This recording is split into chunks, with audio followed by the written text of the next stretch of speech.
Alrighty here, this is Pure Mist coming at you with a great match. This is probably one of the most epic matches I've seen in probably a month. Epic matchup at least.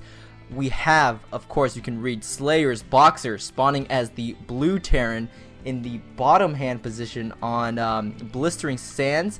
And yes, this is actually the real Slayer's Boxer, the real Limio Juan himself in StarCraft 2. And of course, up at the top position, we have Liquid Jinro as the red Terran. So we have Jinro versus Slayer's Boxer in this matchup, and we're gonna see how things develop, because I'm very excited to see these two players going head on, because quite frankly, they're two of the best in the Terran race right now.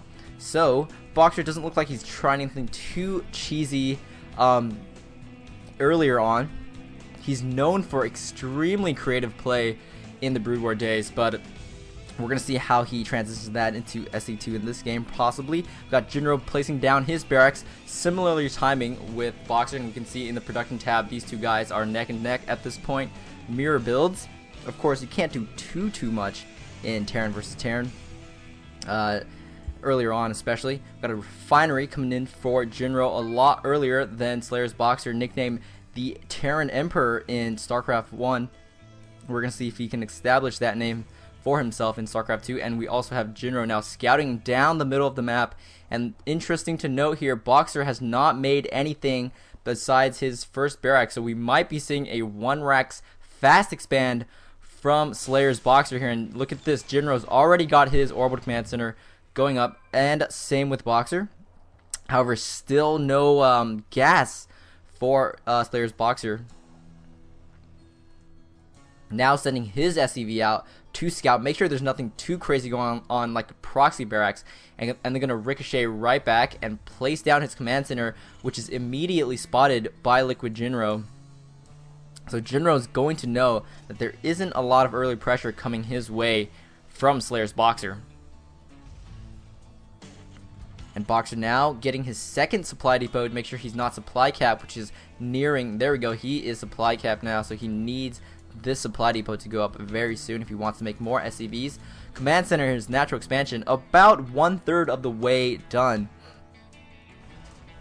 And Jinro looks like he's gone for the reactor into a factory. He's probably at this point looking to try to put some earlier pressure on Slayer's Boxer, just because he knows that there's an early expansion going on, and he hasn't really seemed to at least be taking his expansion soon. But however, right when I say that, his SCV is moving out, his minerals are accumulating to 400, and he is going to place down this command center.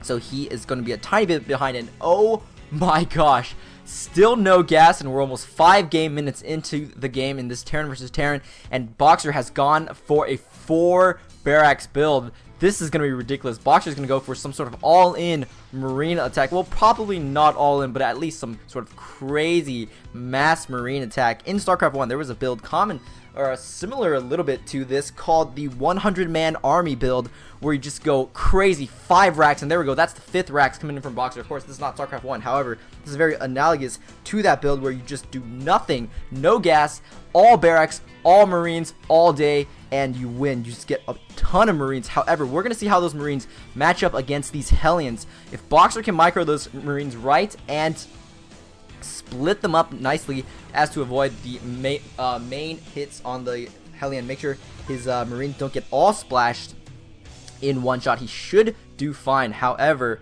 if he miss micros or his marines get clumped up, those Hellions can easily make short work of Slayer's Boxer's army here. And as we're seeing, he's getting the pre-igniter upgrade, so this is even more dangerous for our Terran player Boxer here. And Jinro does not know there is this ridiculous 5 racks going on. However, seeing this many marines, he's got to suspect that something is up.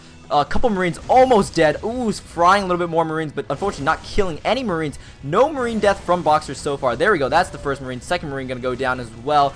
Jinro's trying to do some nice micro with the Hellions, trying to minimize the damage and dish out maximum damage. But look at this army from Boxer. His Marine count is just gonna go nuts. And finally we have the first gas, and now second gas going down for Boxer. Now it's about 7 minutes into the game, and he's finally getting that gas income. He probably wants the combat shields and the stim pack upgrade on his Marines, if not Tech 2 medevacs later on. We've got more action going down at Boxer's choke.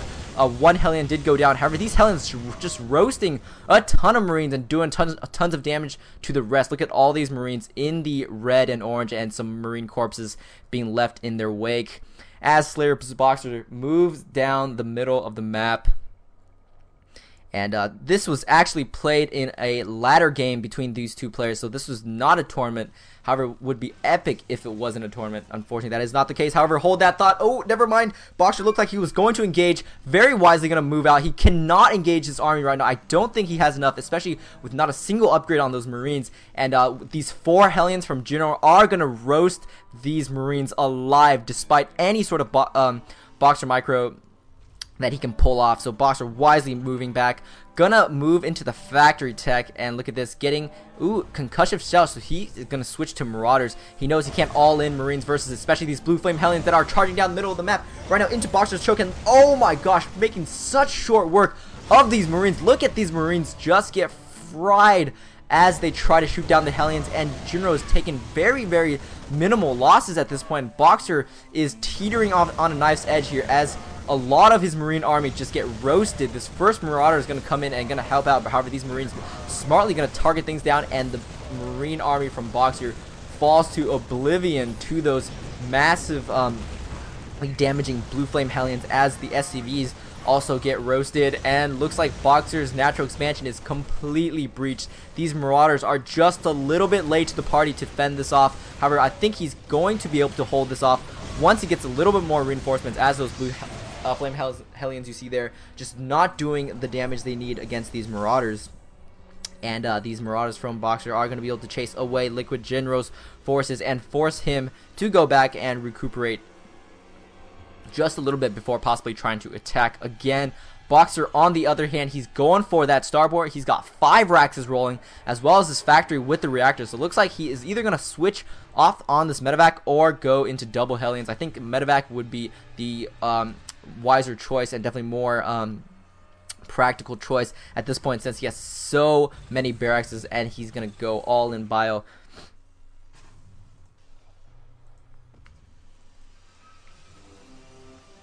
Alright, so looks like look how light Boxer is in terms of SCV. He's got a lot of mules going for him, so that his income is going to be very maximized at this point. Maybe even a little bit inflated, if that is the right word. However, once he gets his SCV count back up again, he should be fine.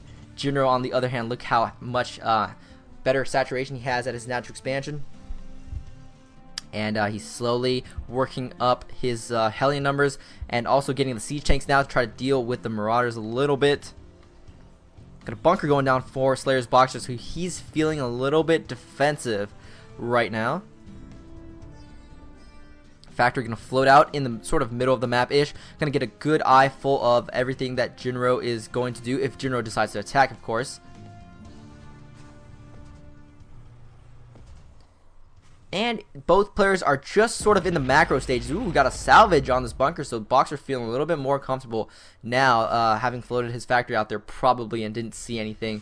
And he's going to move out with this small clump of Marines and Marauders. I'm not sure if going head on against Jinro's army is going to be that great of a decision. He's got to try something maybe in the back, maybe break the rocks, do something different, because if he goes head on full force onto Jinro's tanks and Hellions, he is just going to get melted as he goes up this Delnari tower, takes out the Marines. However, Jinro is going to know he's going to siege up, probably going to get a scan off on the cliff if he feels that he needs that. No, never mind, he doesn't get the scan off. There he goes, there's a scan, but Boxer probably predicted that, having seen those siege tanks siege up below the ramp, so he wisely moved to the bottom to avoid certain death.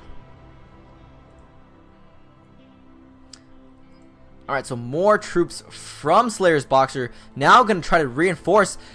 Boxer's getting himself in a little bit precarious position, and if he moves down this ramp, he's going to easily allow himself to be flanked from both sides by Jinro and get stuck between a rock and a hard place, also known as Hellions and tanks.